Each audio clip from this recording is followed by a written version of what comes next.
First degree you did is in architecture. How did that happen? Simple as if you don't fight for what you want, you don't have what it takes to say, I really want to do that, something else will choose for you.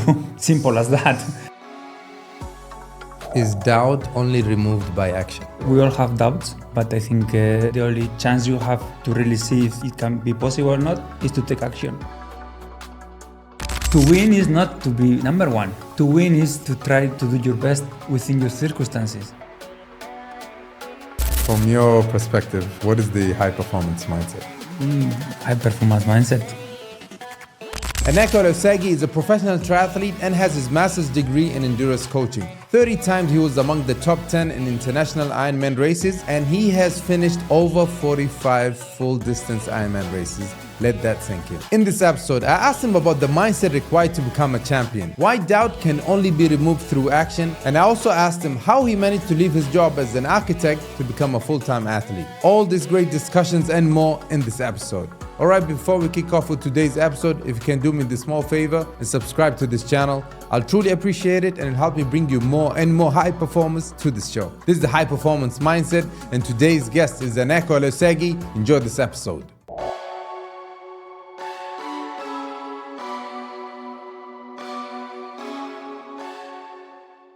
Eneko, why is doubt only removed by action? Okay. You were checking my WhatsApp, huh? I don't know. You know, it's when you have we all have doubts, but I think the only chance you have to really see if it can be possible or not is to take action. And you need to always in life. I think you need to take action. And any doubt you have, or should I do this? Shouldn't, just do it. Say what you want to do what you want to say. I don't know how to say it very well, but just cross the river and see if you can. You can give me a scenario or an example. I don't know, anything like talking about Ironman. So I want to do this. I have a doubt if I will be able to do that or not. Just do it, but do it till the end and cross that river and then you look at the mirror and say, okay, it was for me or it wasn't for me, because both at least you know, no? So just Not take what action. If. Yeah, exactly. Talking about your DP picture, your display picture, right? I think on your picture you're with two baby ducks. Yeah. Can you tell me a little bit about your childhood? Like, these are ducks that every Wednesday there is a market in my hometown, but there's one special market. So they used to have different animals, and nowadays it wouldn't be possible because these animal protections and everything. But they used to take, I think they were these river ducks, but they used to paint them pink, yellow, or something. So every I think it's in September. My father, he used to buy a couple of those. So they look yellow, but after 2 weeks they were like the white river ducks. And we used to. You look very happy holding. Yeah. It was, my father, he lives in a farm and will always be attached to animals. And we are living in a flat. We were living in a flat. We have like a small balcony, but this balcony used to have a lot of animals, and these ducks were one of those. I wanted to know, how did you learn the importance of discipline as a child? I don't know. I don't really consider myself I have discipline, but I don't know. Since I was a child, I like to spend time on my own, playing, then painting, and whatever I was getting obsessed, I like to spend time there, and I guess whatever I like, I have some addictive personality, I guess. So whatever I like, I like to do good at it, and then many problems comes from there. But like, you feel, did you learn anything from your parents maybe about discipline is important, hard work is important? or not really? Yes, I mean, I think they were always let us do whatever we want to do, but most of the times it's not what you say, it's what you do. And my mom, she was working a lot of hours. I remember she was coming, sometimes she was not even by dinner, and in Spain we have dinner very late. My father, he was a teacher, but he was always doing things, so they never telling you what to do, but you see that they don't take any time off, you know. And I don't have any memory my parents having a wine or a beer during weekdays. And I guess unconsciously you see this, and for you it's kind of normal to be dedicated. Yeah, I guess. Yeah, I mean, children don't really hear what you're saying. They just see your action. Exactly. You know? Yeah. You could be explaining whatever. They will follow whatever action you're doing. Yeah. They'll copy it and repeat it. Yeah, and even you are not aware that time, and consciously you get those good things, but also the bad things, you know, the fears and the frustrations and all of this, that also everything. But did you, were you into sports as a child? Yes, yeah. I am from a small town, and since you are in school, you play all the sports. Football is where I live. Football is the sport number one, so everyone plays football. Football is the number one sport, and also is a way to socialize. You know, you go everywhere and people playing football. So if you know how to play a little bit, so then you jump on the group and you're already there, no? And then, yeah, my father, he lives in a farm, so always near the mountains and riding the bike. But also, I don't know, maybe not so much onto sports in the beginning, but I was never like dedicated to football or something. But did you win any trophies or in school? Either with the team? Yes, in school, yes. Yeah, this small running thing. So I started riding my bike when I was 11, and there I won some races. Oh, in cycling? Yeah, in cycling since I was 11. But I was also really good at painting. Okay. So I was good in painting. I like to spend time alone painting, and I was kind of okay on the bike. But then I remember every Christmas when I was going home, and you meet your grandfather or aunties and uncles, and they were always asking me about painting. How is the painting? And they were never asking me about cycling. So then because I care about painting and also sports. Yes. So I guess, you always try to go against them. So I think this is also something what pushed you pushed me to sports and little bit this painting and this stuff a little bit aside. Because I feel, regardless whether through painting or through cycling, whatever wins you get as a child, it builds onto your identity. Yeah. Or what do you think?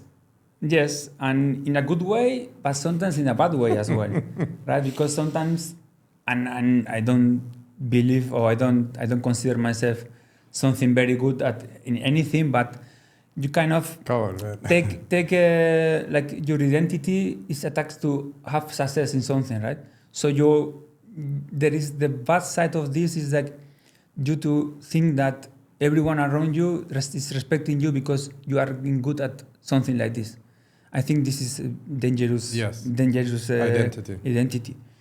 But on the other hand, you understand quite young that when you have something, you are consistent in something, and also very important, I think, is that you understand very well that to deal with the frustrations, because this prepares you for life because it's full of frustration. So especially cycling, you prepare very well, you go to a race, bam, you have a crash. You go back home. Then next week again, you win a race. Wow, you think you're on the top of the mountain. Next day you go and you are sick whatsoever, and bam. So it's very, very good way to Did learn. you have any of these lessons when you were a child, let's say? Wow, a lot, all the time. You mean frustrations? Yeah. Wow, all the time. If you are competing in cycling, you better get ready for the frustration. I mean, imagine now, maybe now is not the right example with Tadej Pogacar because he always wins. But if you take the top, But now he wins. yeah, now he wins. Was he always winning? Yeah, no, it just was not. That's why, I mean, the top guys, they're winning 20% of the races they do. So the other 80%, they are losing or they're not winning, right? So it's a really good, I think cycling especially is a really good sport for young people to understand what is life. I think this prepares you very, very well. Yeah, cycling is very intense, like emotionally, very intense. But it's also very honest and cruel. Very honest. Yeah, it's like life. Exactly like life. If you take the Tour de France, taking to professional level, it's like life, you know. You have 3 weeks there and you face all challenges, and sometimes you have tailwind, sometimes you have rain, sometimes you crash, sometimes you win. But in the end of the day, once you finish everything, you are destroyed, but you also have a smile. No? I made it. I went through all these obstacles and I finished. So. Do you remember one of the challenges you faced as a child, like in one of the competitions? Does anyone come to mind where things went wrong? Wow, many times. Yeah, many times you think you are ready for a race, or especially when you are young, you're still not used to get so much frustrations, no? You think you won one race and maybe next week you think everything's gonna go smooth and it doesn't go. And do you have an example like comes to mind? I don't know. You mean one day that I thought it was gonna be all good and it didn't? Because I feel too many. Yeah, all the time. Yeah, I don't know. I don't have any of them that it is here. I think already. Because I think from those come a lot of growth. Yeah. Not from the wins. No, of course not. You know, when you win, it feels good. Yeah. But there's no development really there. Yeah. Maybe in the process to winning, because I always believe how you perform on race day is how you performed in your training. Yeah. You know, how you perform on the race is a mirror to how you were in training. Yeah. You know. And also I will add the state of mind you are in that moment. Because doesn't matter how good you were in training, if you have an argument with your whoever that is important for you, then the body, it doesn't work. So you need to be that's the difference where, I mean, champions also go through mental challenges, you know, and have bad days, you know, where things don't go right, but they still win. You know, so it's how you deal with that bad or good. You know, the good you use it as motivation. Bad you also use it as fuel. You know, for the fire. Yeah, that's exactly. I think this is like because at some point everyone nowadays, especially everyone can access to a good coach, a nutritionist, good equipment, everything. But I think what separates the top is just this. You know, they are prepared and they can be on the moment. Meaning, whether they get something wrong, they understand this, but they can move on very quick. So within sometimes, for example, in tennis, you know, you do a bad point, and within seconds, boom, they learn and they move on. And also, when they do something good, also good, but okay. Yeah, today I was listening to something regarding this, which is called neutral judgment. And there was another way of explaining it, non-judgmental awareness of performance. basically, if it might look from outside like you're just cold, but what is actually happening, it helps you in two ways. If you're winning, it makes you not become complacent, I've arrived, And if you're in the bottom and things are not going right, it doesn't make you get stuck in toxic, thinking and blaming yourself and, you just with almost emotionless, just looking at the moment, the situation, what went wrong, how can I improve, and that's it. So I have a couple of things I want to ask you, but first I want to understand. First degree you did is in architecture. Like how did that happen? Because now I'm not saying I don't feel I'm old, but I'm looking back all the things, and because simple as if you don't fight for what you want, something else will choose for you. Simple as that.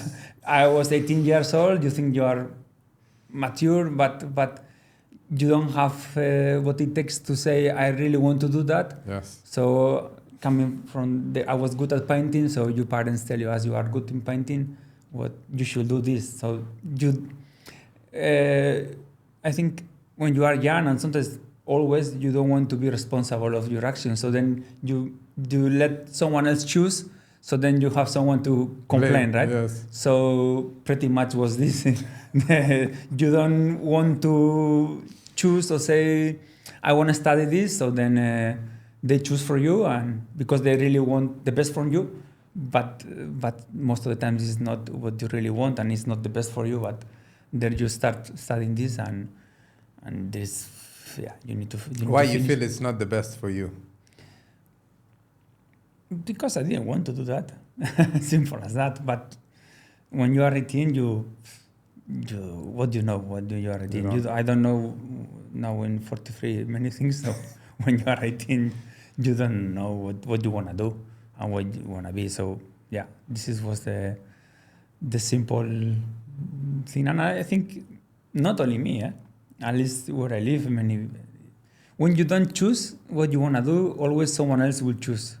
What to do, and this is what happened. I did my first degree in computer science, and I'm not doing anything related. I never worked in that space. But I couldn't say what I wanted to do,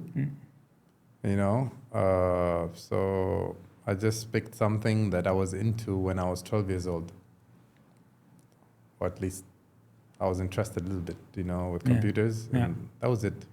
But I couldn't say, I want to do, something to do with art or something to do with psychology or something to do with fashion.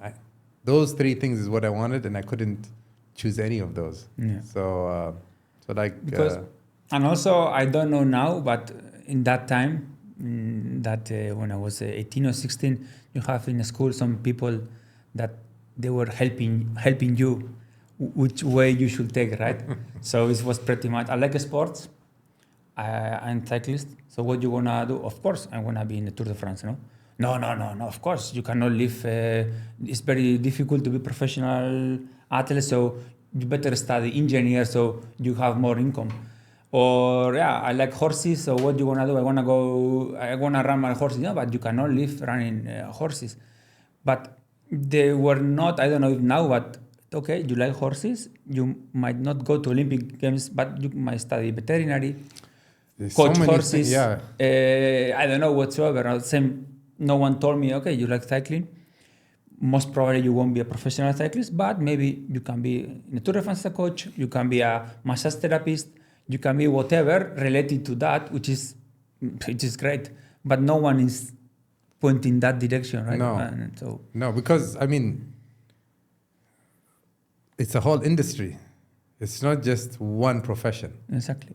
It's a profession in an industry. So even if you couldn't do the exact profession that you wanted when you first started, you get exposed to other professions in that industry, and it will still be something you enjoy. And I think it's important to enjoy what you do, because that's how you're going to be able to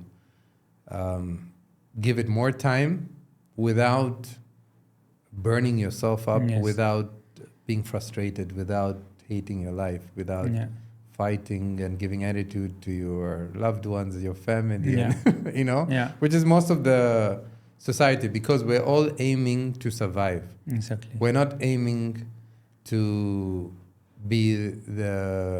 make a big impact, a positive impact, or to make a big change, or to contribute something new, raise the level of something in an industry. We're not aiming of any of that. We're just aiming, how can I survive?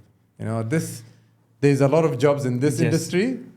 Pick something there. Yeah, that's true. But I think if you think about our parents and our grandparents, the life they have to live is not the life we have now. No. So you need to understand, because I've been complaining and making them responsible of this, but you need to understand that they're coming from civil war or this type of mentality. Just you need to have a secure job, and it's normal that they have the mentality. So, and I think if we were at that time, we would have done exact same. Exactly, because we care. They have tough lives, and they need to save money. They need that. So all of these things, the same way we were talking about that, the work ethic. I think all of these worries, even though they don't tell you straight, you pick. This type. You need to save the money. You need to do this, and they don't tell you, but you see, and you take this. Your subconscious, worries, unconscious mind is recording everything. Yeah. And I think there is a big benefit that we take from that when our parents are not very pushing us only to do what we're passionate about. Yeah. It teaches us also to be disciplined and not entertain our emotions with every little thing. Because anything that you decide to do, any craft, whether it's cycling, whether it's, being an artist or being an engineer, there will be an aspect that you like, and there will be other aspects around that job that you don't like. Yeah. So, and you can choose. Yeah. You have to also do that, and you also have to do them well. Yeah. So if you're only looking for everything and passion in that job, that won't work. Exactly. And so you'll have to learn and take the same character that your parents had of, lock in, forget about your emotions. I know it sounds unhealthy. Yeah, that's true. But you can't have it all. No, because there are many days that you say, wow, I hate this day. I don't want to do this, but if someone asks you in this right moment, will you like to quit whatever you do? Of course not. I love it. But there are many days that you hate. But even in that moment, if they ask you, will you quit what you're doing? You say, of course not. I love it. I wouldn't change this. But today I heard this purpose versus passion. And the people that achieve great things, if they started out of passion, they started no expectation, they're doing it out of love. Okay. But once they start winning and they start going up in the, ranks, now it becomes whether they feel like it, they don't, they keep showing up. And that part becomes not much passion, it becomes more purpose. If both are aligned, your purpose and your passion, that's fantastic. Yeah. But having a clear purpose is what's going to keep you showing up whether you feel like it or you don't. Yeah. And honestly, we were talking about the book before I started recording, High Performance Habits. Yes. One of them is, Brendon Burchard says that he, I think, coached some Olympic athletes. And he noticed that they have very clear why of why they're doing this particular race. You know, whether I'm doing this for my mom or I'm doing this for whatever, you know. And this is the difference between someone average and a high performer. I think the high performer always goes and revises their why and tunes it. And, you know, if it starts dying down, they try and, you know, put the fire back again. What do you think? I think it's just a compromise you do with yourself, no? You compromise yourself that I really want to do that. And there are many days that, but deep inside, you know, this is my compromise. This is my goal, and I have my why, as you say. Because otherwise, you're always gonna start questioning. And for example, in Ironman race, you're always gonna start questioning why I'm here, why am I here? What I'm doing this. But this answer should be answered already before you start. Otherwise, you always find an excuse, and you can always find an excuse, you know.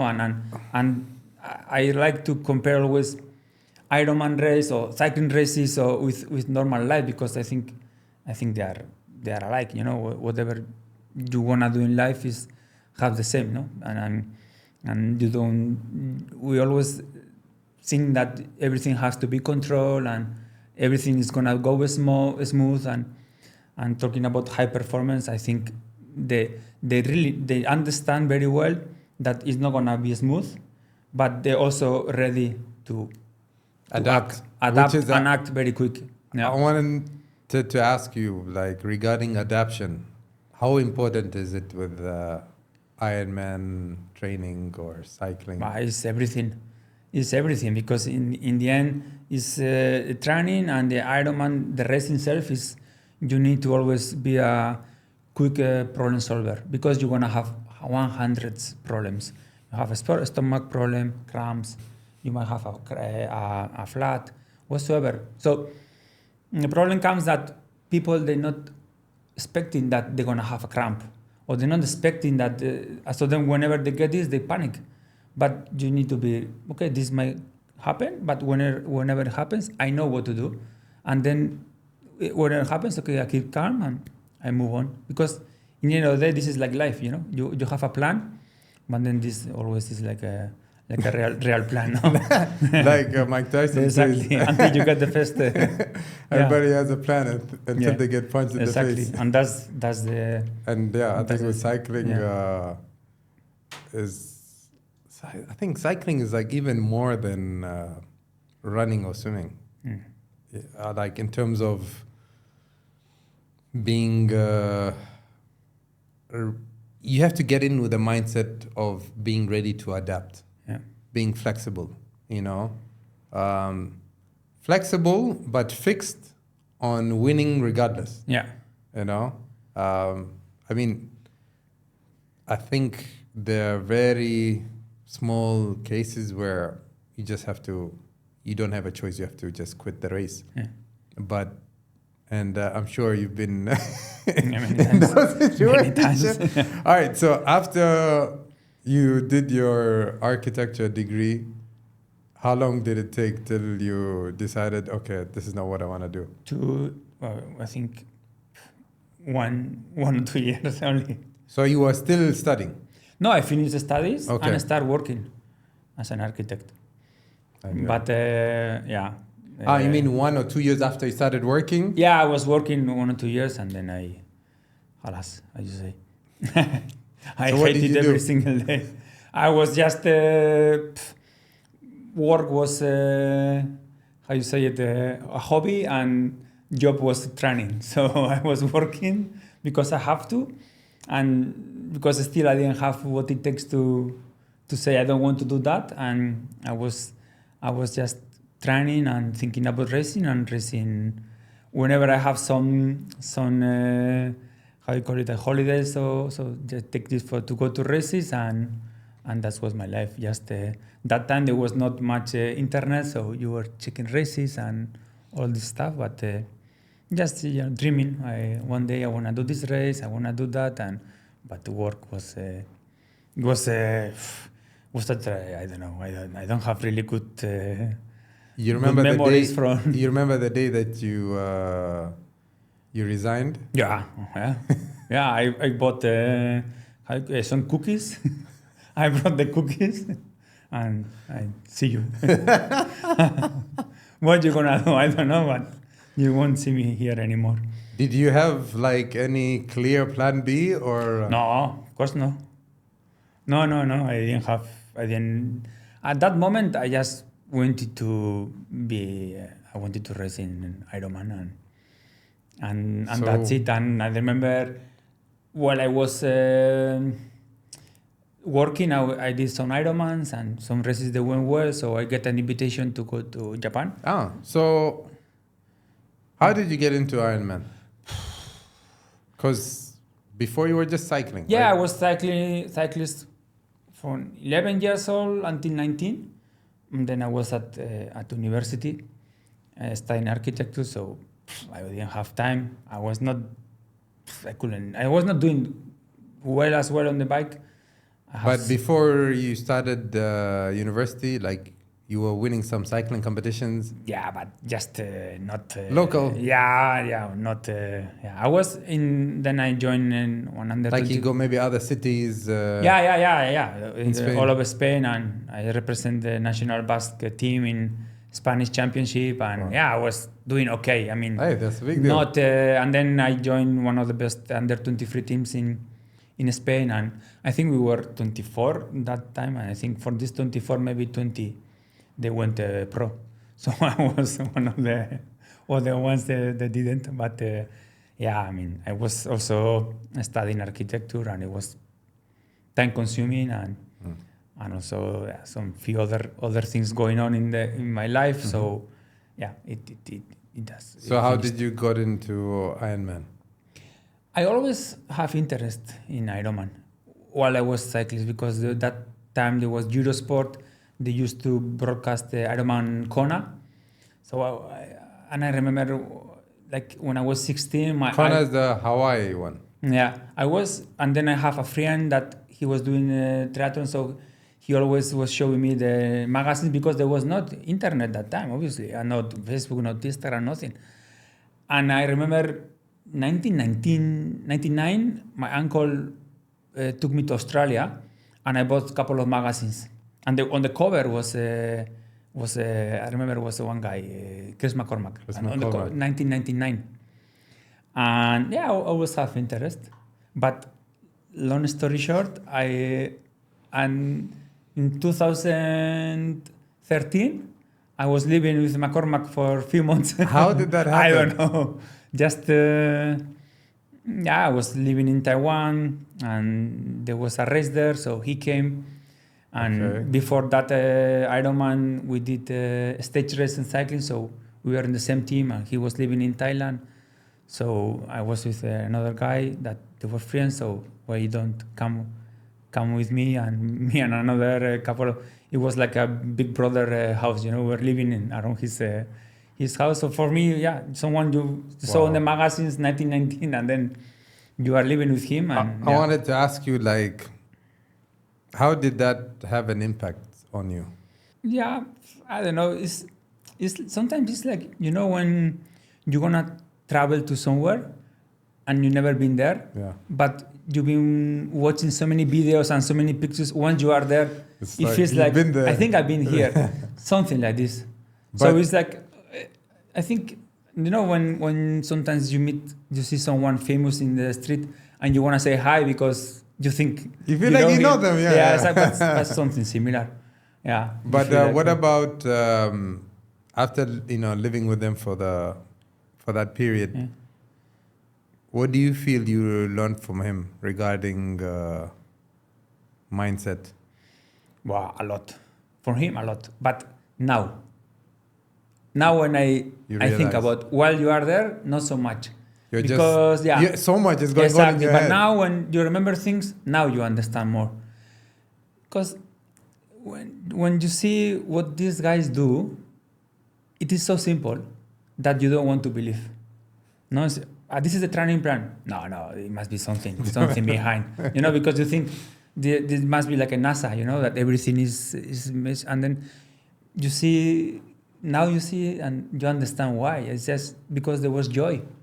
he was enjoying it, and he was doing very simple things but very consistent, and it was joy. And also he had I don't know how to say, he is very smart. Okay. But especially he had joy, and he knew how to move on, from the bad things to good things, always stable and always very, I think I learn a lot, and still whenever I think of the things now they make sense, but that time, because I was also lucky enough to share the room with another Ironman world champ, and also was the same, that the 2 days before the race they don't know which shoes to race, but they don't panic. And Chris was the same. He every race from the microphone was this guy needs the goggles or needs the wetsuit because he forgot. So you see that they are so chill, and this is something that the theory, but then it's very difficult to. How do you how do you apply being chilled on a race day? Yeah, but they have a flat just half hour before the race, but you see them and they sit someone there and they know that someone is gonna change, but I don't know, but they just but it's right there, their entire internal dialogue, how they speak to themselves to keep themselves cool. Yeah, there is the difference. Yes, yeah, this is what I think what makes them the 1%, no, like when talking about before tennis, you are Federer throwing a game, and every point you lose, are you thinking, and these guys are thinking that, or I should do this, that, no, okay, I did wrong, and next time I'm gonna do this, but within seconds, you need to change. And the same thing, you do a good point, okay, it was great, I love it, this is great, but there is joy, but it's changing that. And this goes to life or to more endurance sport. The tennis, maybe you need to do quick, but to spend the less amount of time you can in that moment, either it's excitement or it's frustration, because this in the long term, especially talking about tennis, the heart rate doesn't spike and change. So in the long term, you get more stable, and any decision you make, you are in the time, better decision, less fatigue in terms of you'll perform better, like you'd have more endurance to last, especially, before Ironman, I never knew anything to do with heart rate. Let's say the zone 2 training. I never knew any of this. But this is a great place to be when you don't know nothing, because then you don't have nothing to worry about, because you're relaxed. Which is there's a book, I think it's called today I heard a video about it. It's called the expectations effect, right? And it says they did a study to a group of athletes. One, both of them, they made them deprive them of some sleep, like maybe make them sleep only 5 hours before the training or before the competition. One of them, they told them that because, they had like a scientific team with them, told them because you've haven't slept well, this will affect your performance negatively by 10%. Okay. The other group, they didn't tell them anything. Which group performed better? Of course. The ones that didn't tell them anything, right? And that came, when I heard that, I wanted to ask you, because you've done your degree in sports science, you've done your master's in endurance coaching. You have a lot of information. Did that impact you? Of course. With this? Yeah, that's everything. That's everything, and that's now the fight, the fight of the coach and the sport scientific, because I think coach comes first, and the sport scientific is proving why this is working, But nowadays there are so many gadgets, and that I think for most of us they making worse that because all of this data and Yes. because they do many things, but important thing they do is you think that everything It's correct. and have to be like Exact. with numbers and everything, so it's gonna be exact, right? And also this is or if this number doesn't work, then it's but in the end of the day, we are not robots, we are humans and we have feelings. So the only thing you need to have before the race is to feel good, and sometimes you don't need to sleep 8 hours 6 hours or Actually, before the competition, you never sleep. You're always tensed, and you never sleep well. And like these watches, they are great, but they are great to track. But you need to take in the context because they are estimations, and as you say, they can make people performance worse most of the time. All these gadgets. If you ask me, it's good for coaching perspective because you can track them, but for the actual person training, it gets a lot of frustration because, for example, if you have a bad day, and here in Oman, and you have in the traffic stuck, you are in a hurry because your wife is waiting for you, and you go to the track, and the coach is telling you do intervals at 3:30. Of course, you're not gonna do, but then you see 3:30, and it's not gonna happen. So then. You get stressed. You are frustrated. Yeah. And then maybe that high performance guy, he will understand and he doesn't care, so he will do whatever it does this effort feels. But the other one who thinks that everything needs to be, then is done. Even he will call you, you told me 3:30 and I'm doing 3:33. Now I'm frustrated and going home. So I think I don't know if it's helping, especially for the age groups, because it's so unpredictable and there are not so many things going on that you cannot have a number for a feeling, how happy are you from 1 to 10? No, 6.5. No, I'm happy or I'm sad or I'm depressed. Why you need to have a number for everything? No, it's just but I think also it's very important to be tuned with how you feel.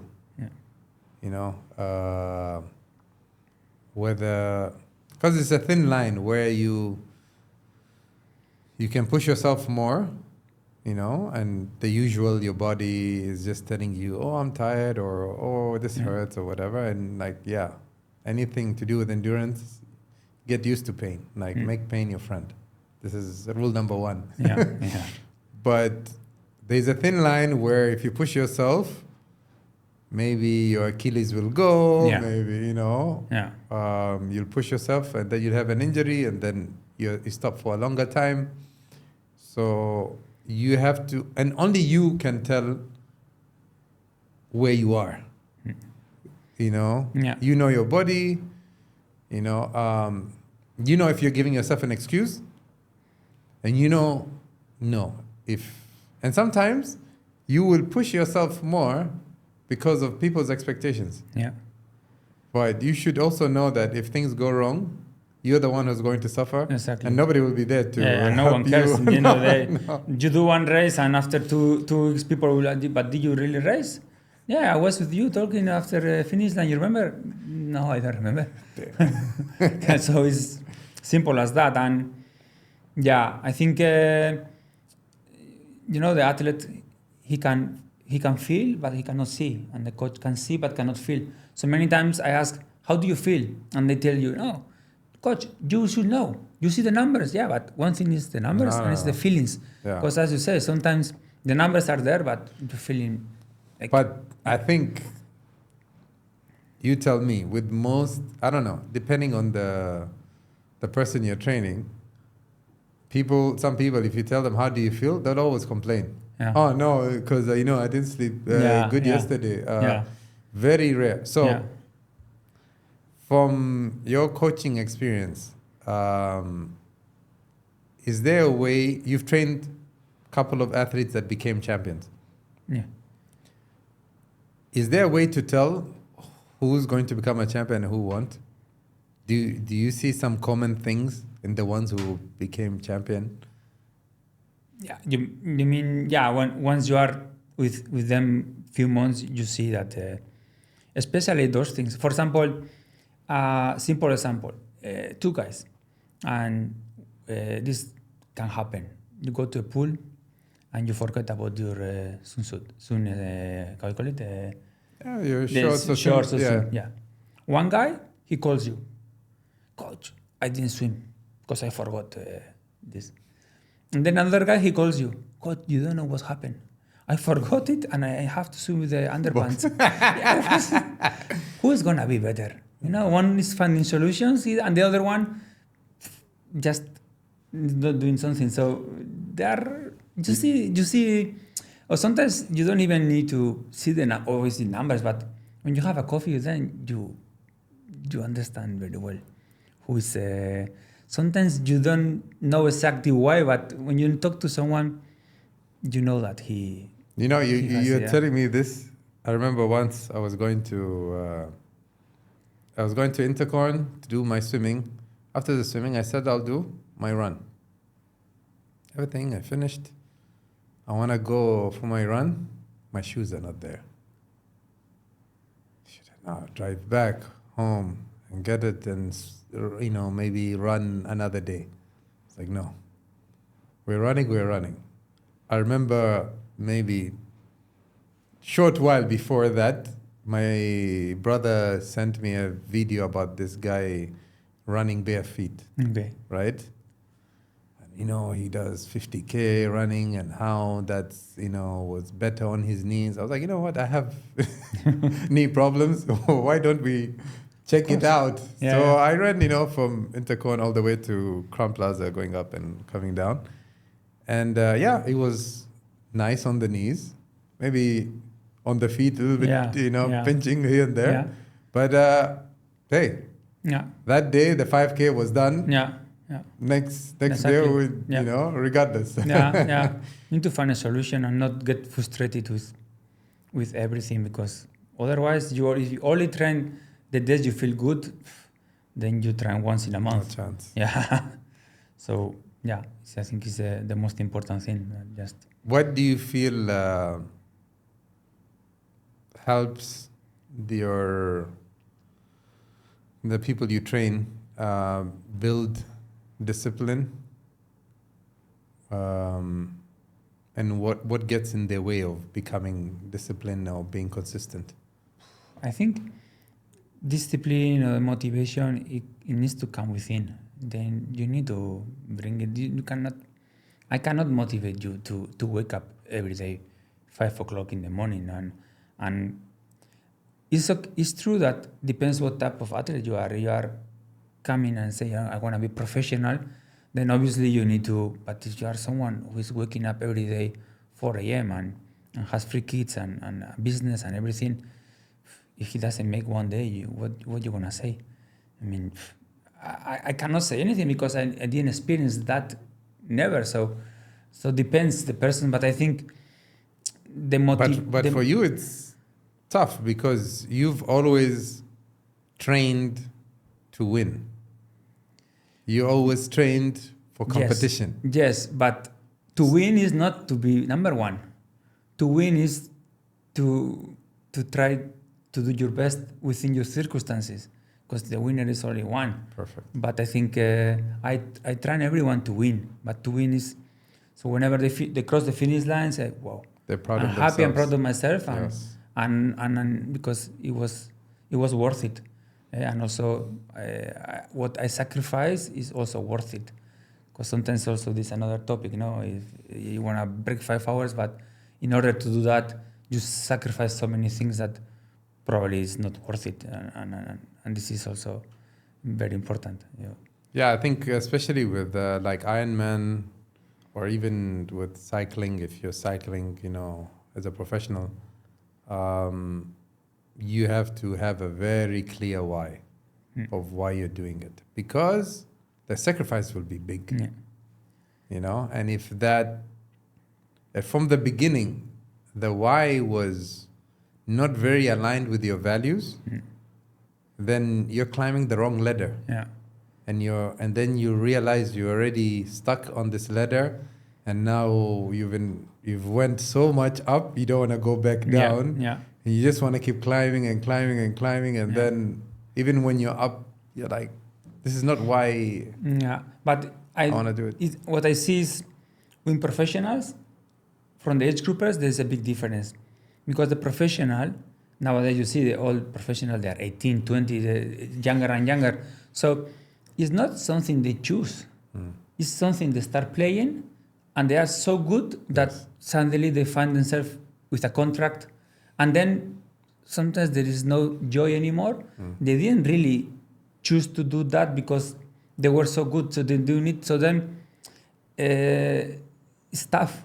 It's tough because they have the pressure and it becomes their job. So there is not maybe that passion anymore. So it's challenging. But on the other hand, the age grouper, usually is 40, 45, they choose. Yes. I really want to do that. So then they wake up 4 o'clock in the morning before a wedding, and the only thing is hurting then is the wedding, not to wake up at 4 o'clock. But then be professional, if you tell them it's raining and tell them to do 4 hours indoor trainer, maybe they don't want to do that. But the age groupers, they do. So I think this is the difference, yeah. But when you're training champions, what's the difference? How do you deal with them comparing to dealing with, let's say, beginners? Similar way.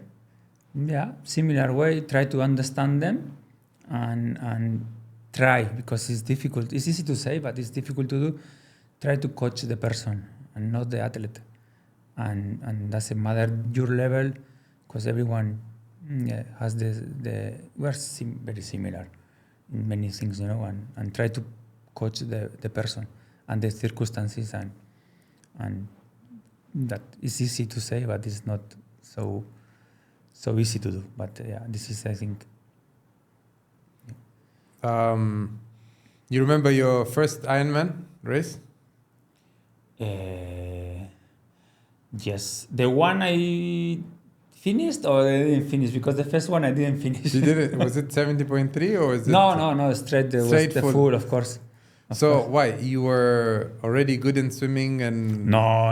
I was really bad on swimming. I was good on biking only. Yeah. But that time I was 23. There was not information. I remember I entered Ironman Arizona 1 year before with one of my friends, and we didn't just went for this one. And it was a magazine. I wrote, there was one Canadian guy. He was training 35 hours a week. So I did that for 6 weeks. So I went there completely sick, completely destroyed. So I got this Bar virus.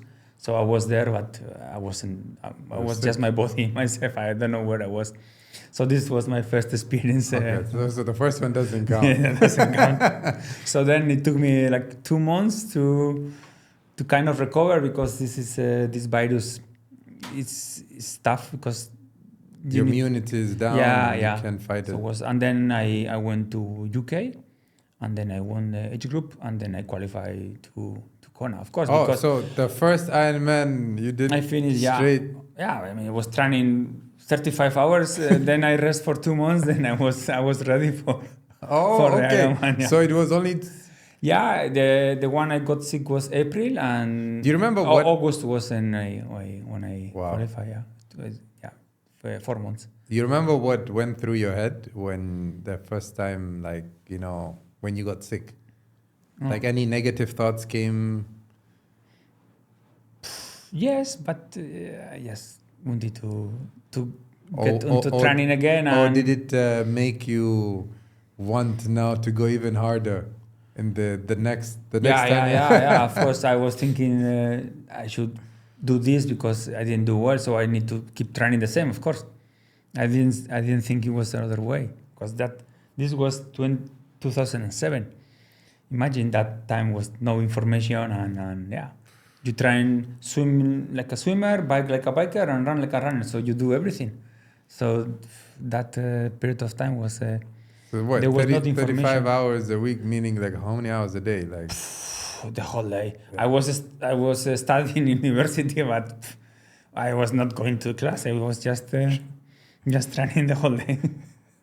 Yeah, my brain was just. I have only this thing in my mind. Yeah, nothing else. So after you qualified for the championship, what happened after that? This was August, and then obviously you need to pay the ticket and everything. So I worked the whole summer to save the money to go to Kona, and it was within 2 months. You went straight to Kona. Yeah, it was after 3 months. So I did the first year. I did 3 Ironmans. One I didn't finish, but the Kona again was now. You remember? Before the Kona, you did 3. No, Kona was the third in that year I start.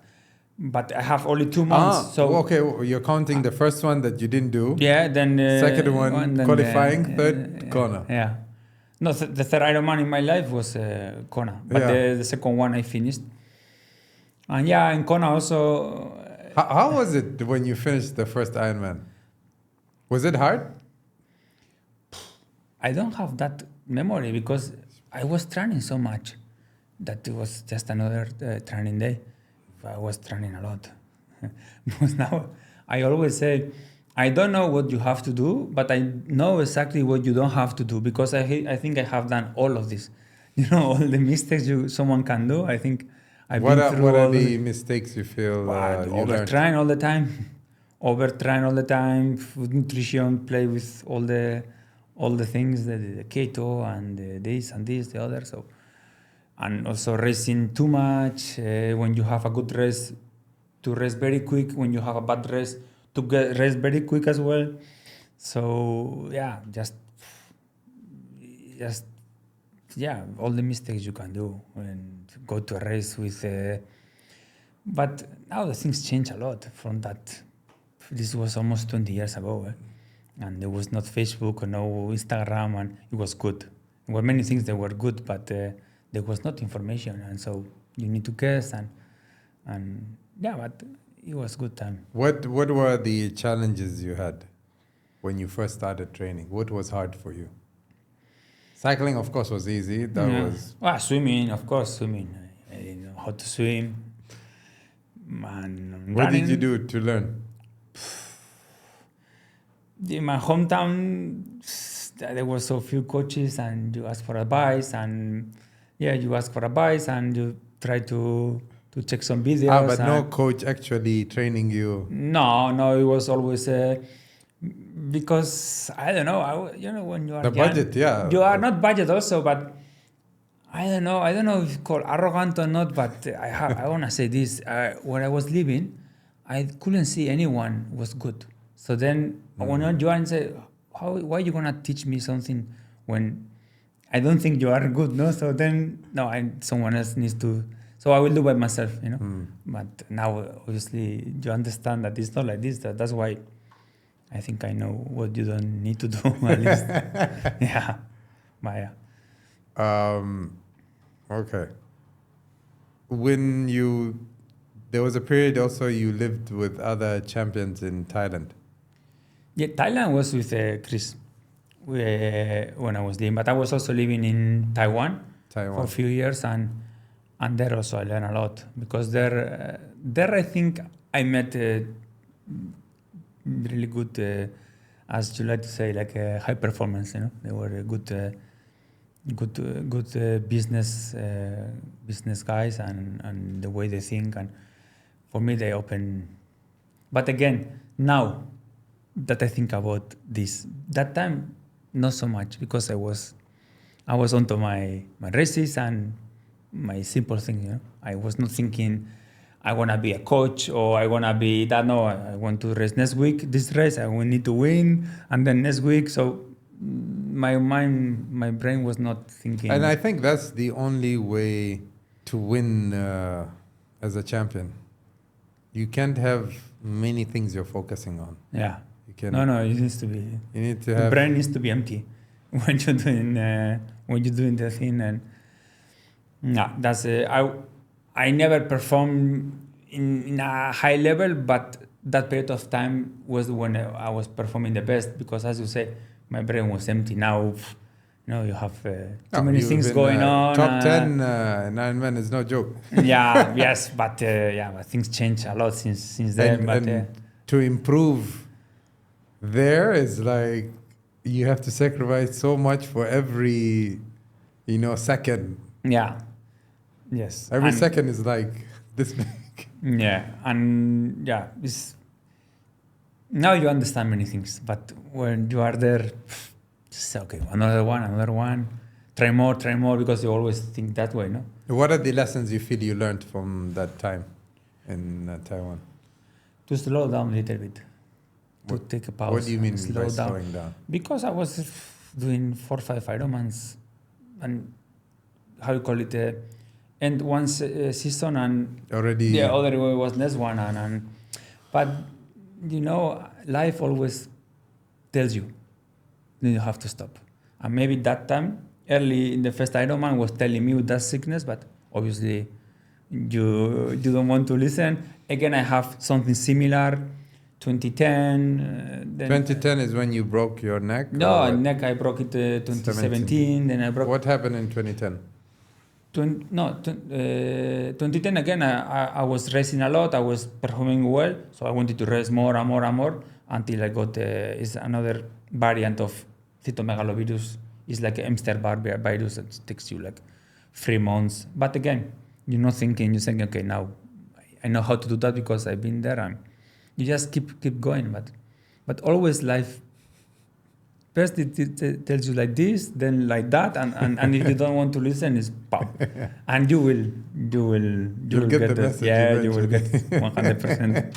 As many times as until you understand. And maybe I didn't understand yet, and I will get more for sure. But at least these things now I kind of understand. So when you broke your neck, was that an Ironman race or? No, just running. So you were training for an Ironman or? Yeah. Of course, I was doing 5 Ironmans a year. I always was training for Ironman. But now that I think about those things, because if you ask that time, I wouldn't tell you this. But when you are stressed, you also drive, ride stress. And I was riding with my friend, and someone when they get you in your wheel, and you just get out of my wheel, and these kind of things that doesn't make sense, And there was a runabout, and we were like, this guy. So let's turn here. So we were gonna turn left. I was on the right, and my friend he kept straight. So I didn't want to. Hit him. I break it and flipped, and I break it. So was broken. But I think when you are stressed, also you are like an ice cube. Whenever you crash, you break everything. Because you see the professionals, some even in the Tour de France, some they go like this. Whenever they crash, they break bones. But see Pogacar, and he's relaxed. He crashes and boom, boom, boom, boom. And I think it had to happen, and I think the more I think is something has to happen, because it was when you are trying to do so many and trying to prove who knows who, then these things happen, and someone wants to tell you, Eneko, you need to stop. So this is what. And then how did you deal with that recovery? What were the negative thoughts coming, and then how did you deal with it? That time, again, I was still thinking only about this. So then I remember I have this neck thing for I think 3 months or 4 months. So, but after 2 weeks, I have the bike. When you put the bars up. So I was doing I was pretty much training the same hours, and then I was walking the same kilometers I used to run. And then I used to go to a swimming pool, and there was a current. I put the paddle, and with one hand I was doing. So I was pretty much. I didn't have time to. I was just I have my routine, and so after 3 months, the first race I did was on one kind of local race there in Spain, half Ironman, and I won that race because But it's now you realize and say before was wow, but now. Was it worth it? I think it was a bit stupid, but yeah, this when you are there, you do stupid things. But that's I don't know if there's any. I mean, there is a way, of course, but is there a way to reach, let's say, high performance without having that way of thinking?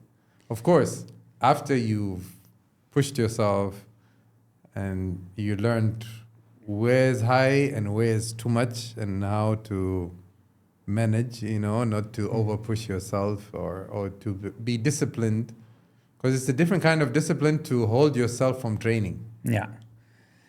To stop yourself from training, that's a whole different discipline. Sometimes it's easier to just go back to training than to sit. Yeah. And to accept the reality and to be within you. Yeah. And that's why this is what most of us, we do most of the time, right?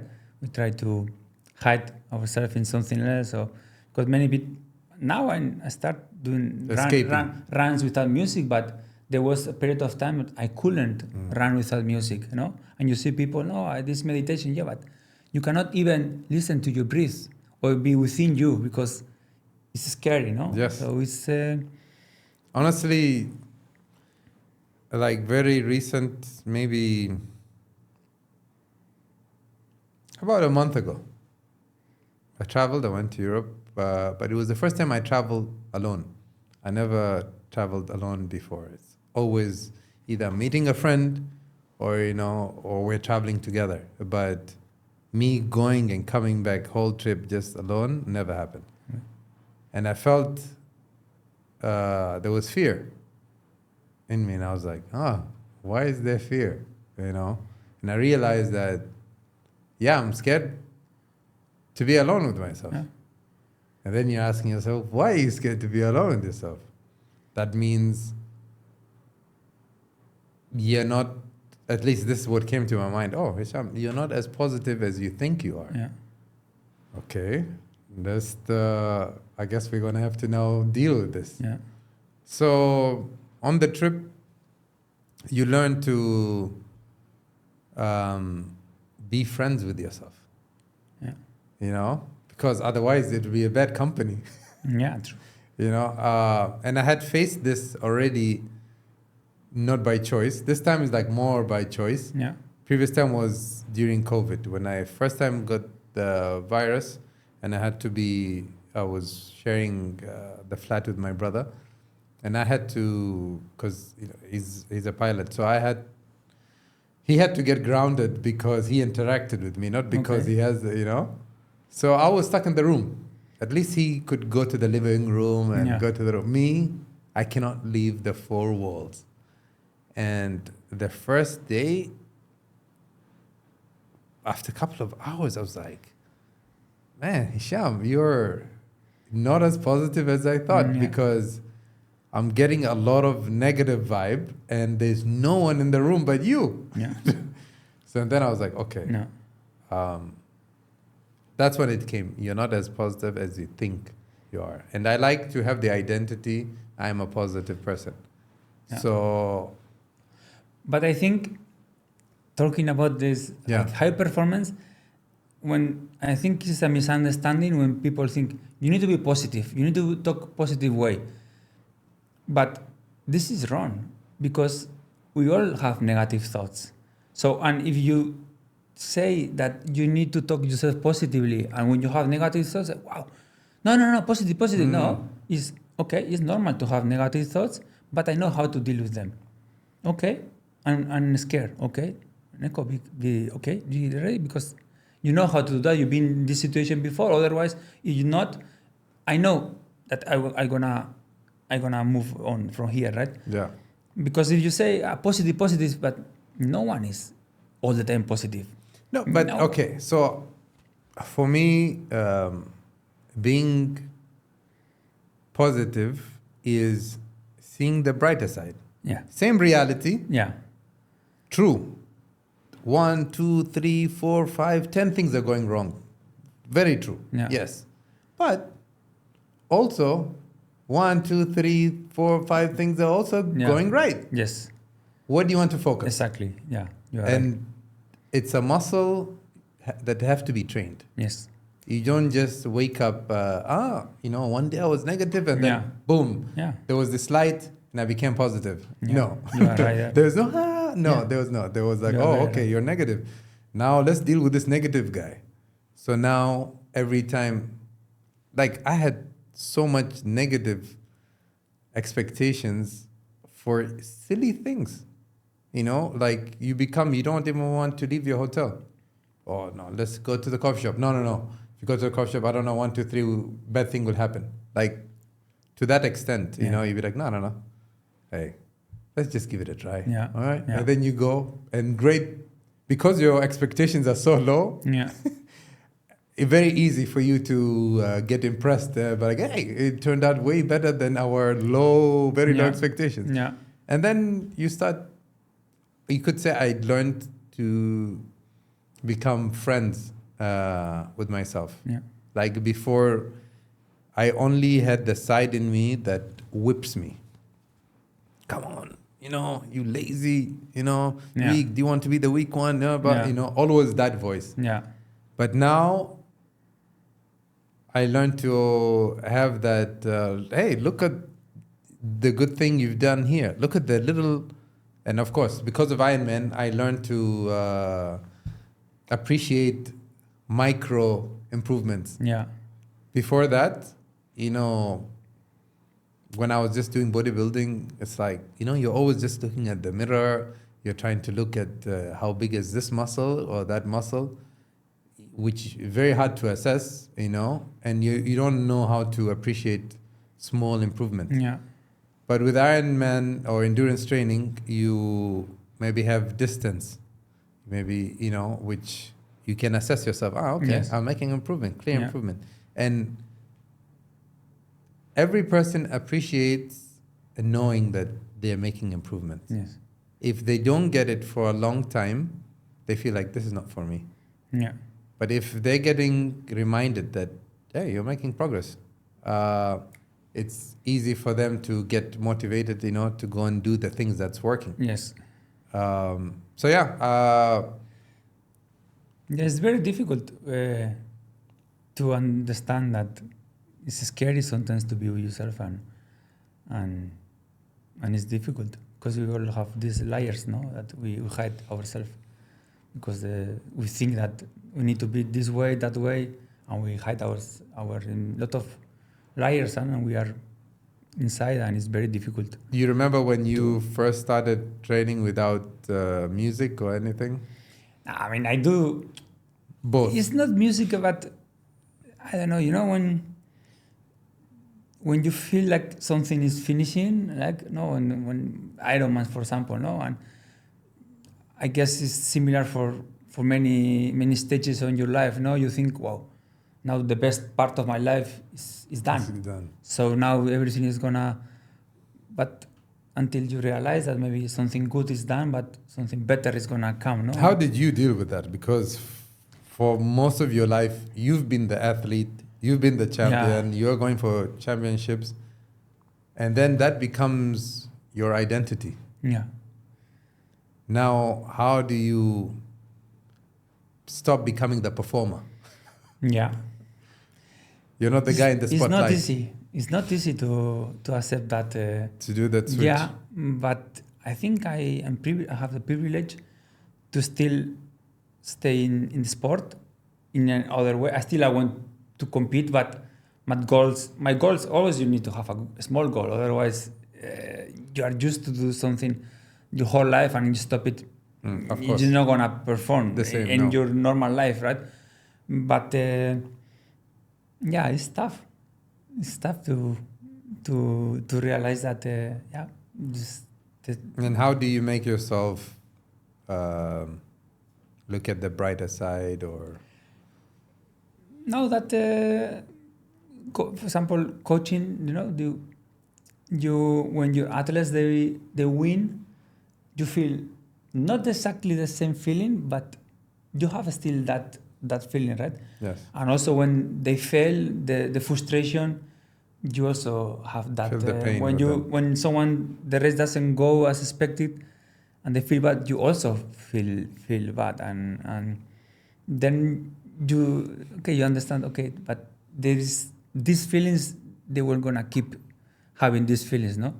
But at the same time, you need to have a barrier sometimes, not to feel so much, no? Because if you again, you are sad when you are sad here and you're happy there, also it's difficult to But I keep think it. Yeah. Ironman training teaches you.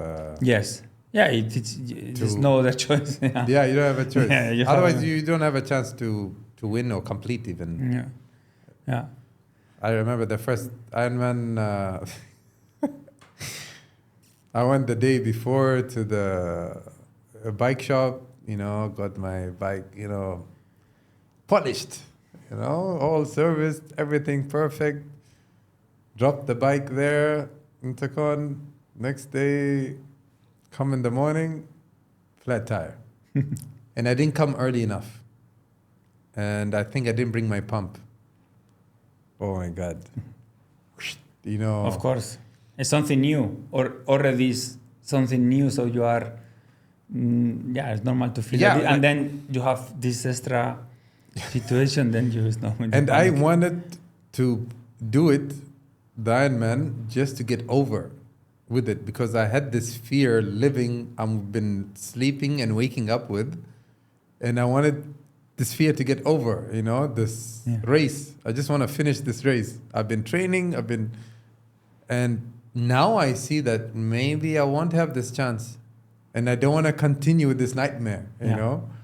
So I did, thank God I had my other friend Ahmed Mar'i.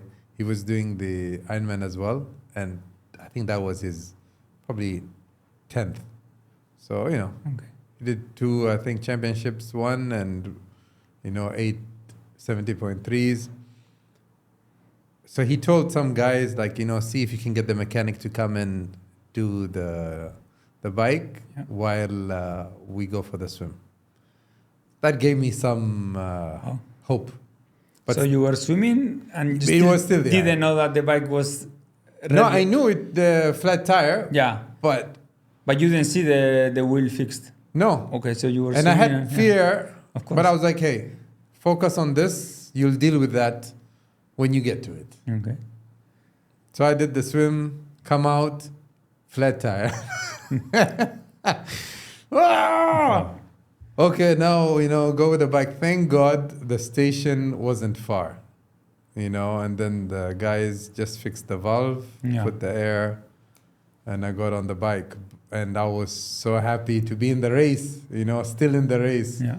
But Ironman, there will always be these things. And you just have to, it teaches you. It does. Which you say, just like in life, it makes you more, you have the muscle to more resilient. You have to be resilient. But, going back to I suffered a lot with this transition. Let's say you from athlete to coach. And for you, maybe you can still do it. Yeah. For me, I couldn't. And I was an artist before, and I did it seriously since I was maybe 19 or 20 years old till I was 30 or 31. Like seriously putting all my money in it, my time, moved from Oman to Dubai because of it. And then the last years I was going to the States, and then I got to New York. I started working with the Swiss Beats team and Ali Shaki's studio. So I reached there, and then I decided I don't want to do this. Why? Because I felt the music industry is going in one way, and you can see all the topics, like regardless how many artists are there, they're all talking about the same topics. How? Right? It's because there's so many record labels, but there's only few, like 3. You have only Sony, Universal. These are the top ones that give the contracts to the smaller ones, and they decide what topics you're going to write about and sing about, right? So, and my values are different than to promote whatever they're promoting. So I felt like I'm going against the current. And if I want to climb this ladder, there will always be somebody trying to block. Yeah.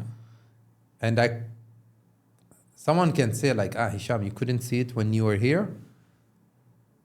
I'm not that type of person I'll just say from my couch, saying, no, I have to go and see. And how do you feel about that? Now, I mean, you feel like no. you still miss it, or you say, I crossed the river and I didn't like it, so no I'm regrets. in peace. That's one. Yeah. Zero regrets. Matter of fact, I'm proud of myself that I had the guts to pull the plug on myself after everything I've sacrificed, and reaching there. It's like you climb this mountain that you've been looking at as a kid. Yeah. I just wanted to be an artist, and then you finally get this dream that no one around you understands because they haven't reached even a quarter. There's no one like for me to share. Hey, remember when you did that? No, I don't have anyone like who. And I had to make my own decision, and it's only between me and my God, because I was doing it to make a positive impact. And when I felt like I won't be able to make a positive impact if I continue this path with this tool, there are different ways with this way, then I don't want to do it. Yeah. I'm not doing it for the fame. I'm not doing it for the money. I'm not doing it only for the passion. Yes, there's passion. Yeah, of course. But that's not the ultimate reason. The ultimate reason, I want to make a positive impact. So then I was like, what am I going to do? This was my identity. I'm an artist. And then I was like, okay, maybe I can be like Tony Robbins, That's another way of making positive impact. Yeah. And that was like personal development. So I said, okay, I'll get into, the personal development world. And so I started making personal development videos. Then I started doing, I did NLP and then, a little bit coaching courses. And I got into the training world. Mm-hmm. But yeah, that was because I decided I'll take that path. Same mission, different way.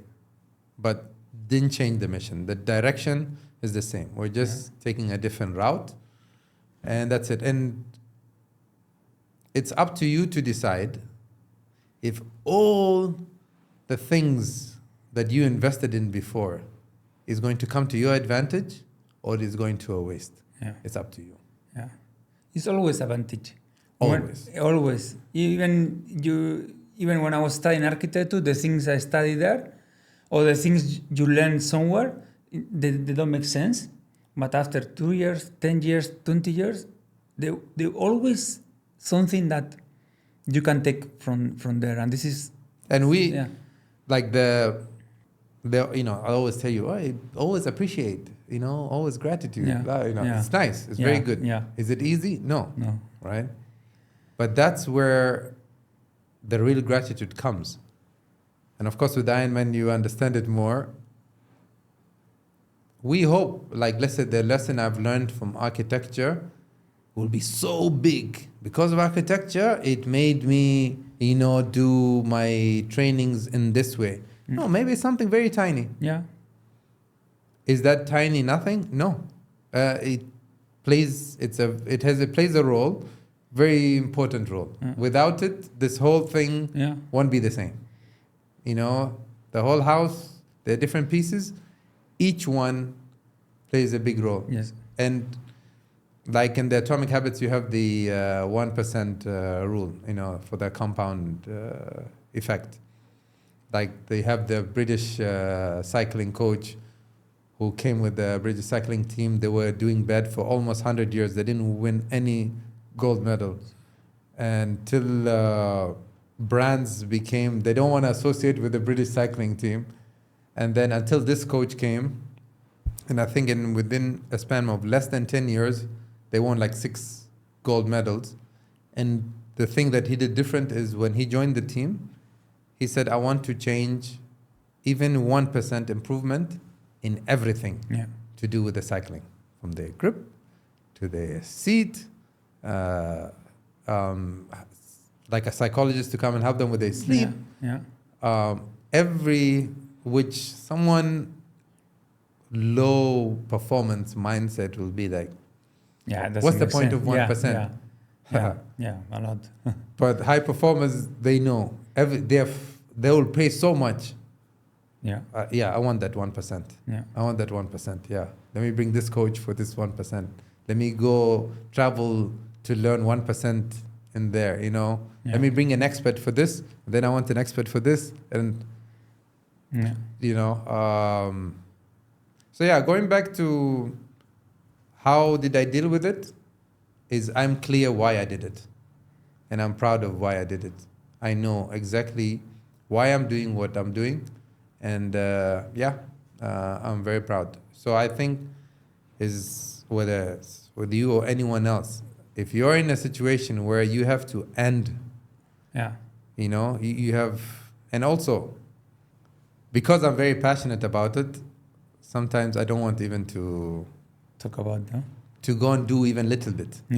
Because once I go for one session, my mind doesn't stop because it just loves it. Of course. And if you want to you start something new and you want to become one of the top guys, you're going to have to keep your head down. And you have to be like the horse, you know, with the blinds. You just have to be that. But you can't be the guy who's doing two things. No, it's impossible.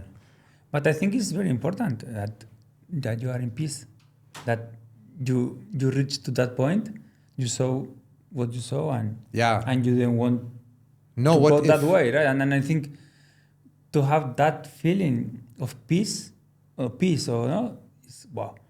And it's very difficult, I think it comes when you do things halfway, When you start doing something halfway, you never cross the river, so you never know if it was this or it wasn't. But when you cross and you see that this wasn't, it's the second best feeling, right? Because okay, you accept it that I tried and this was not for me. But there's so many lessons that you learn and build in your character that even when you pick something new, you're bringing those lessons with you, you know, and that will help you progress faster than someone who did not learn those lessons. And talk about, you know, being at peace. I want you to imagine the scenario. Let's say you're at your deathbed and you're surrounded with the unfinished tasks. What would be those unfinished tasks or dreams that you haven't achieved yet? It's a good question. I don't know. I think you're never in complete peace because you think that this day is not going to happen yet, right? But I don't know. This is one of the things you achieved, you know, a lot of cycling achievements. Like you've done it, Ironman, you've done it. Now you know you're a coach, but whether in coaching or whether in other areas of life, are there like some dreams or unfinished tasks that you feel like I will not be happy until I get that, or at least I've done my part to achieve it? No, I think I still want to keep learning, and keep failing, and it's not nothing specific, but if you were doing this interview 1 year ago, I will tell you something different, and maybe after 1 year I will tell you, once I watched this, or I'm just stupid or what, but I kind of understanding that life is a journey, and I enjoying both things. Obviously, when you are in a bad patch, you don't like it, but understanding and going a bit deeper, and I still want to. I think I have a lot to learn and experience. And what are you interested in learning? to put myself in places that they are not comfortable. And Example? I don't know, simple as maybe this. Yes. For me, this is a big challenge. Yes. And once you called me, I was really happy, and it was an honor. But the last 3 days, you feel this, and you don't want to do it, but you want to do it because for me it's a challenge, and simple things like that, that the things that if you asked me like 7 years ago, the first time I came to Oman, that I was gonna be here, I wouldn't imagine, no. And so this kind of things that, and like in an Ironman, you are ready for the things that they're gonna happen, life brought me for the things that I wouldn't expect. The first time I was traveling when I was 21, and I really want to keep experiencing new things. Yeah, and I don't know, when you choose to do something, you don't. The way I see it is not okay. I want to do this because in 10 years, no, I want to do this, and from here, maybe I go left, I go right, I go there, but always with the same mindset, no, and maybe now I'm coaching pro cyclist athletes, and maybe in 5 years I'm coaching camels because I want to do that. But that's the beauty, no? And to be open to new and have this because whenever you see the challenge, no, or the fear, is sometimes we try to avoid it, but it's good to look around, no, because you might find some questions and some answers. Yeah, most of the cases is good. Yeah, this is where you need to go, right? And yeah, I always like I don't know, it's like a contradiction, no? And I don't want, but I go. I prefer to go, and this is I'm looking forward for that, but specifically right now I don't. What is a project now you're looking forward to? You're excited Before I will tell, did you ask me 10 years ago, I was thinking, but no, it's just simple things. I want to be happy with my wife, to spend time with my parents, to my team riders perform well next weekend, and these things, because now you realize that now I really need to think about in how many places I was living, in which races I was. I don't even remember that, no, and to enjoy these things, because otherwise everything, and it's like, as you say, you start there and then you are in your thing looking at this is that, no, so try to be more present and be on the moment, because I think this was one of the things I have to learn, no? Always thinking you are doing one thing, one task, and you are thinking the next one, no? And I think it's good to example, if you're going to be doing, let's say, Ironman races, choose some races for fun. You're not doing it for a particular, timing. You're doing it maybe to look at the country, explore the country. Because one thing that happens is that you will never see that city the same way on a non-cycling racing day. Yeah. Because they close the roads for you. You basically are paying for them to close the road so you can go cycle and see. Like when I cycled through Muscat on the same highways that I used to go since I was a kid on the car, especially Qurum, when you go up and then you go all the way to Darasir, the Wadi Kabir, those same roads, but you're going with the bike completely. And I hadn't done that before the race. Yeah. I did maybe Aqaba once, but going it's very tough, going on Qurum Highway. Yeah. Maybe, I don't know, you have to do it 2 a.m. in the morning. I don't know. Yeah, where there's no cars. You always see a car there. So it was a very special experience. And same in Panama City in Florida. You're just cycling by the beach, on the bridge. So I think it's good to, you're having a performing, race, and you have one to balance. But this is something I need to maybe learn very well because I'm hard. extremely competitive. Once you're in it, Yeah, even the performance is not good, but I'm competitive in everything. I take everything maybe not in a healthy way, but even the coaching, I coach and then I want to beat the other. So I'm very competitive, but I always envy when people finish the race in the dark with the kids and they're genuinely happy, because you are not, because you finish and 2 minutes faster to that, but at the same time it's something that keeps you going. That's why when you are asking me what you would like to achieve is sometimes to sit and enjoy what you are doing, because you are all the time you are in one event, one place, and you are thinking already the next one, and then time flies and you don't even know what you have done, and yeah.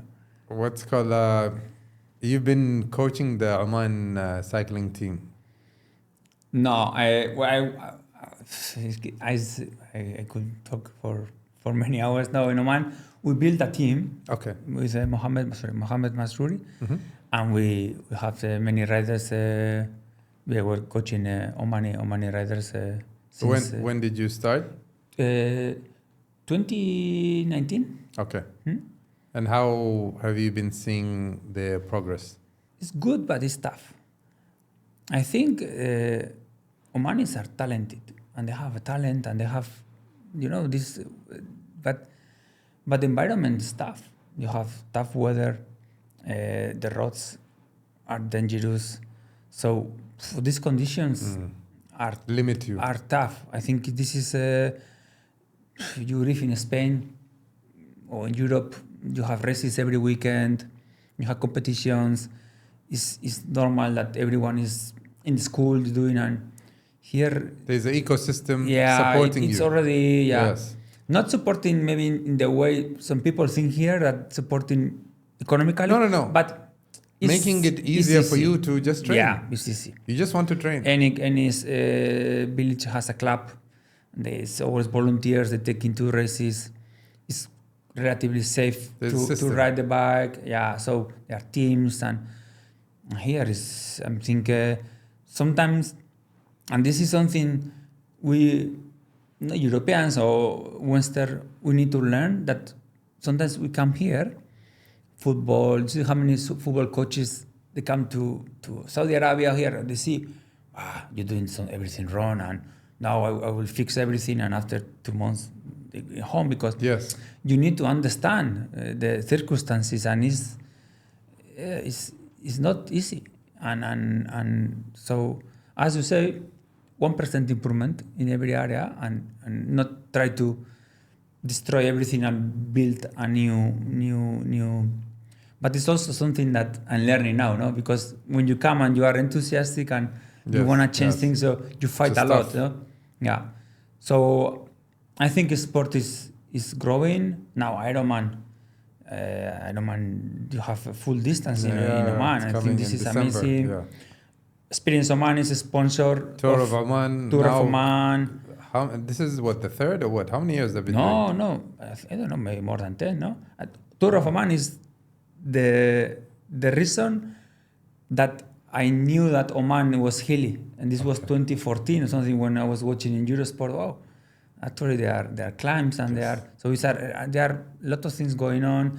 UTMB this year. So, and since 2019 till now, I mean, you see the change. You go to stadium and you see much more people doing sports, and you go to ride the bike on Friday morning and you see groups of people riding. And I think this will bring,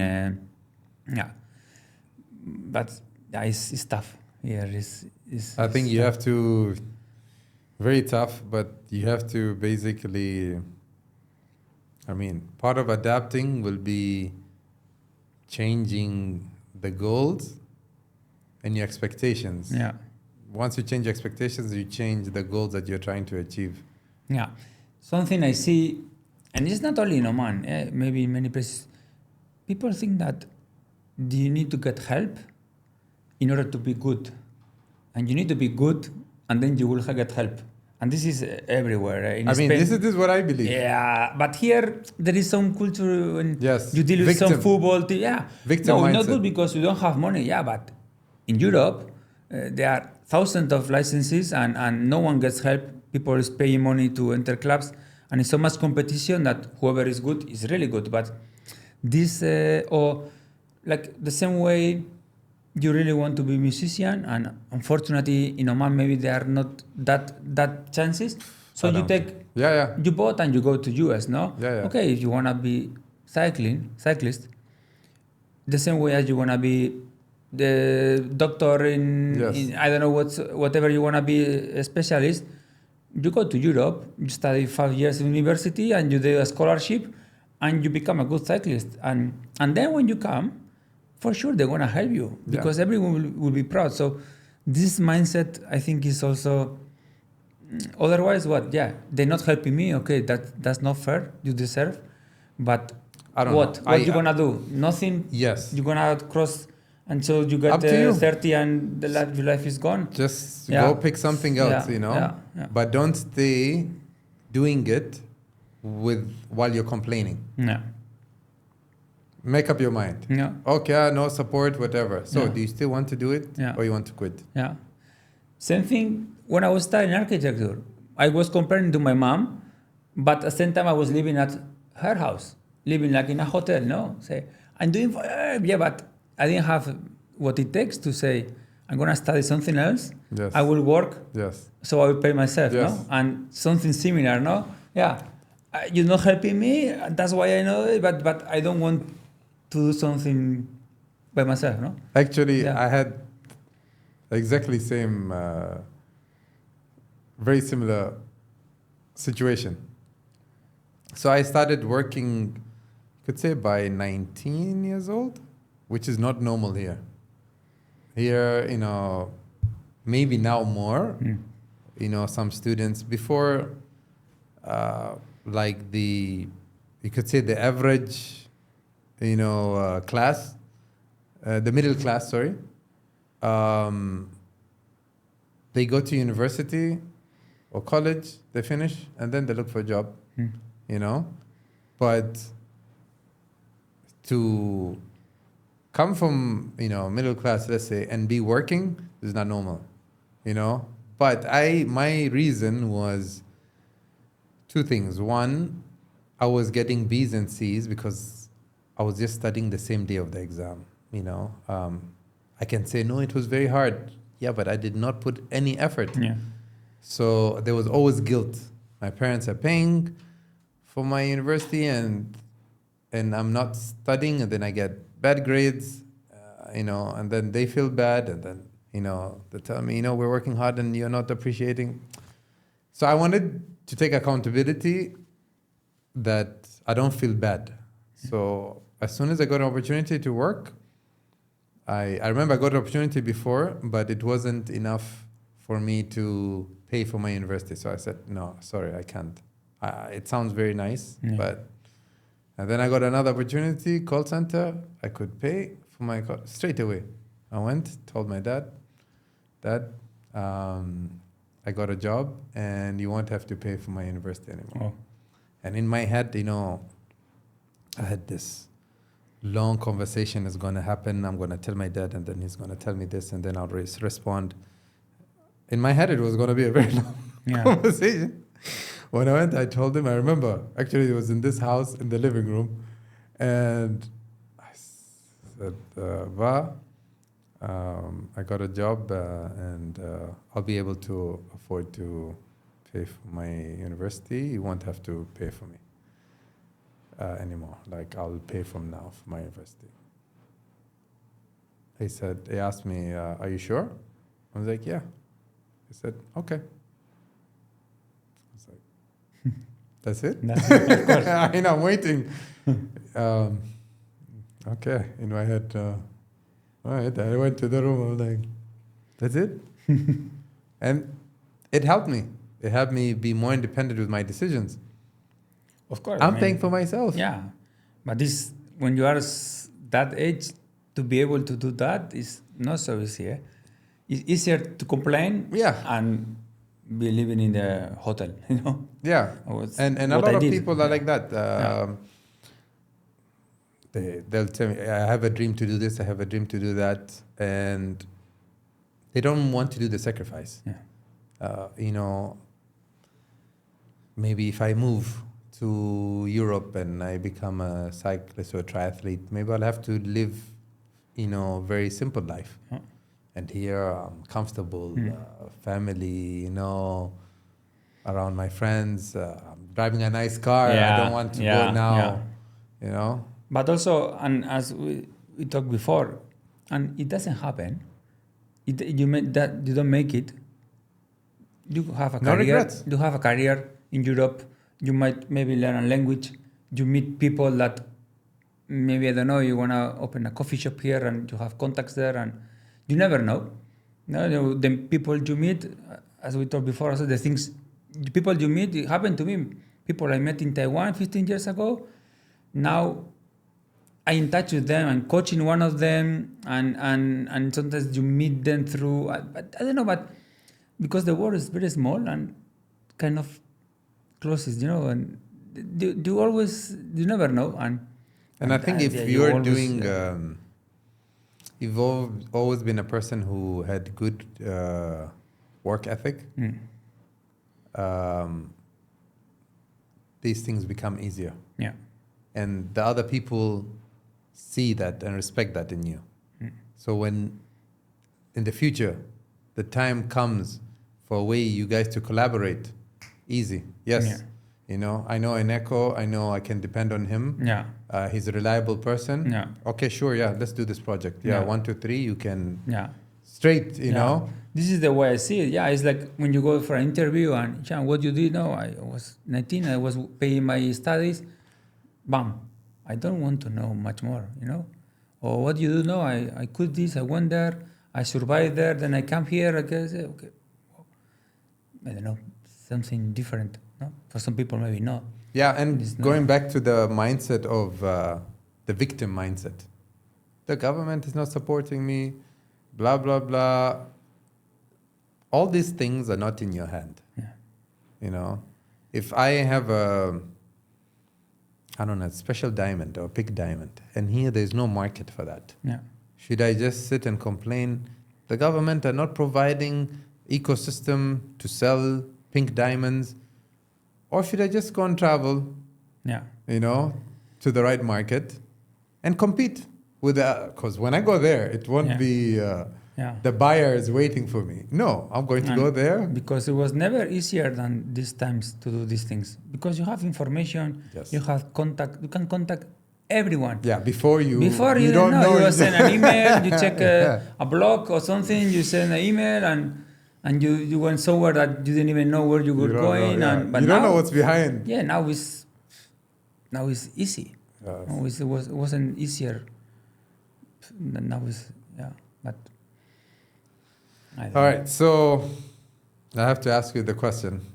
From your perspective, what is the high-performance mindset? High-performance mindset, we've been talking already, I think, is the capacity or the ability to move on quick, right? So whenever you feel or something goes wrong or something goes well, to accept it, to learn from it, to enjoy it, and to move on, and to have joy while you do this, right? And I think it's very important to enjoy. To enjoy when you do something good. Wow, I love it.